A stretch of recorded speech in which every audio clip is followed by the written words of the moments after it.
For the last 2 years, I watched my beloved Bangladesh suffer.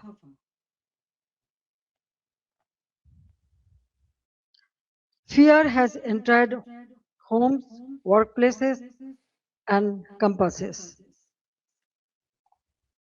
This is not the Bangladesh we built. This is not the Bangladesh for which 3 million people sacrificed their lives in 1971.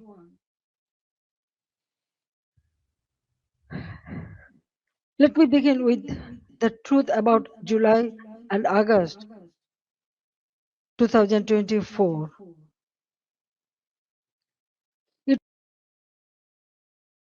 was not a peaceful student movement.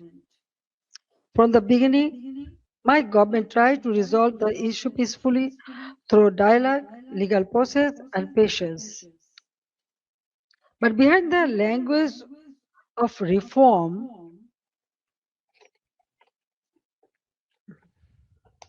organized groups were working to turn students' demand into violent political instrument.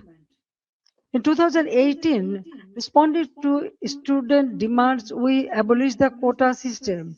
In 2024, when the High Court annulled the decision, the government appealed because we wanted to uphold the abolition. I personally took the initiative for dialogue with the students and invited them to Ganabhavan, the Prime Minister's residence. Three ministers also held discussions with them. A quota reform movement was turned into a one-point demand for my resignation. False propaganda was spread in a planned way. Genuine students were emotionally manipulated, while organized groups used their movement as cover for and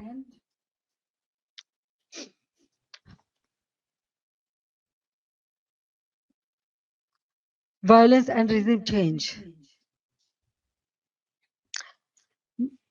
Muhammad Yunus himself said this was a meticulously designed movement led by a mastermind.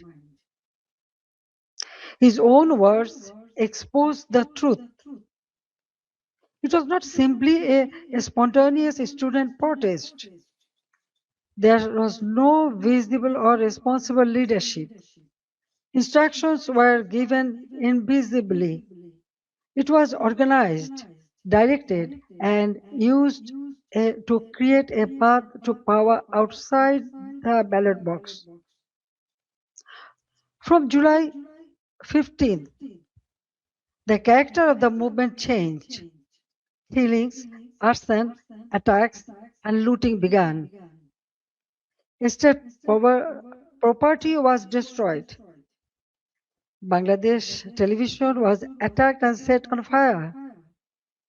So was different buildings like Shetu Bhavan, the Directorate General of Health Services, the EPI vaccination program building, Farmgate Metro Rail Station, flyover, Mohakali Elevator Expressway, science research facilities, the Disaster Management Office, a national database center, a COVID-19 special hospital, Bangladesh Medical University, residential hotels, industrial facilities, businesses, prisons, and including Noshingdi and other district jails were attacked, vandalized, or burned.